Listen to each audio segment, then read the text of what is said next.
So we are here at Carriage House. Carriage House! Actually, no, we're elegant here. We're fancy. This is this beautiful custom-made booth. Banquet. Look at this. You know, we're fancy now. So tell us about what we're about to eat. My thought process with the menu here is I wanted to basically be a place where my network can come and enjoy all of my technical culinary skill, but on a higher level. Yeah. So, you know, Flip Sigi allows me to have that fun, soulful food, but now you can come here, be elegant, be on a date, celebrate an occasion. Have some cocktails. You know, have some cocktails, have some you know, drinks. like delicious fine wine. But, and then also I can do the food that I truly have like been developing and loved my entire life, and what I grew up doing in kitchens, which is this, not like 3-star Michelin, but definitely that upscale fine dining. The dishes are beautiful. So, you know, part of the menu, I call it Global New American, because that just allows me to do whatever the hell I want. Yeah. America. It's just so vague. You're just like, do whatever. With that, like, I like to inject the Filipino in me, right? So I have 2 dishes here that are very Filipino. Certain ingredients throughout, I would throw Filipino ingredients, but these are like truly Filipino. This is a Bison Sinigang.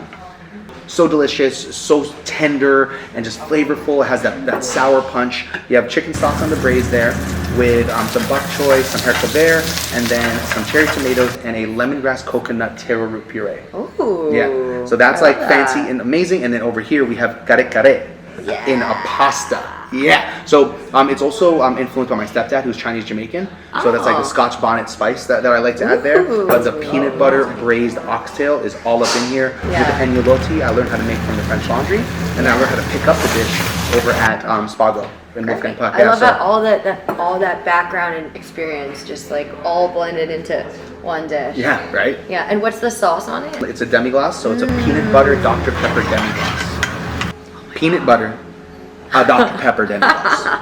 Well, I feel like, I don't know where to go. Let's start here. On the top is puffed jasmine rice, which is, you know, if you're Filipino and you eat Kare-Kare, you're having it with rice. So so that's the homage to the rice. And then we got the little microgreens. Yeah, some little pea tendrils there, and enjoy. Okay, cheers. Cheers.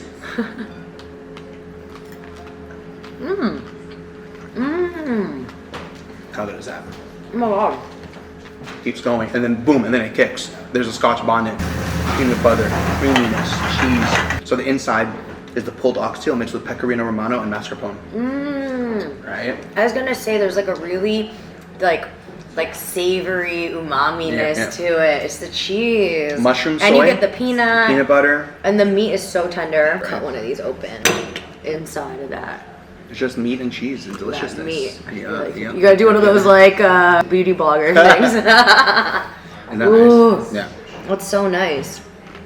Decadent, elegant. It's nice that it's interesting you use that, because normally you would eat Kare-Kare with bagoong, and you get that from the pecorino instead. That almost that funk. Crazy, right? Okay.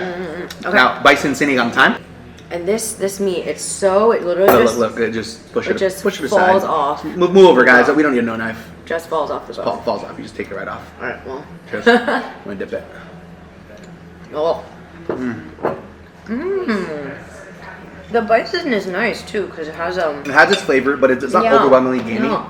You know, it still gives you that beef flavor.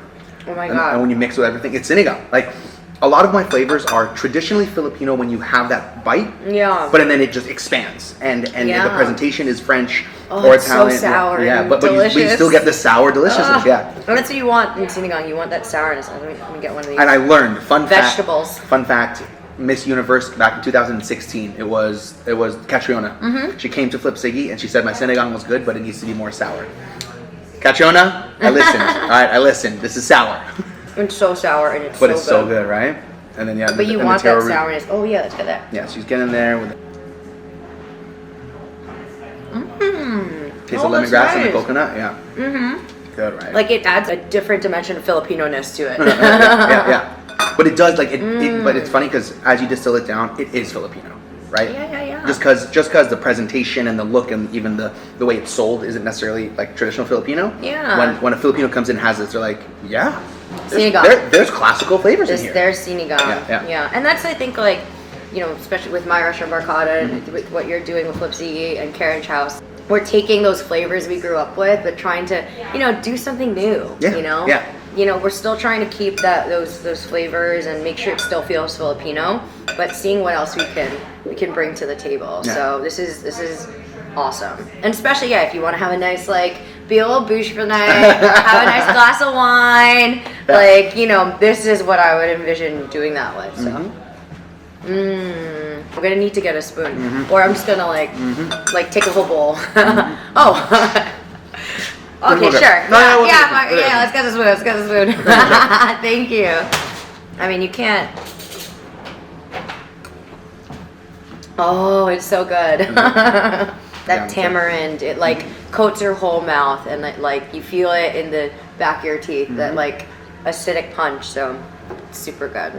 So, Carriage House. It's just down the street from Flip Sigi. It is. It's on West 10th, in between Waverly and Greenwich Ave. Yeah. Open every day except for Tuesdays at 5 p.m. for dinner. There we go. So come on through.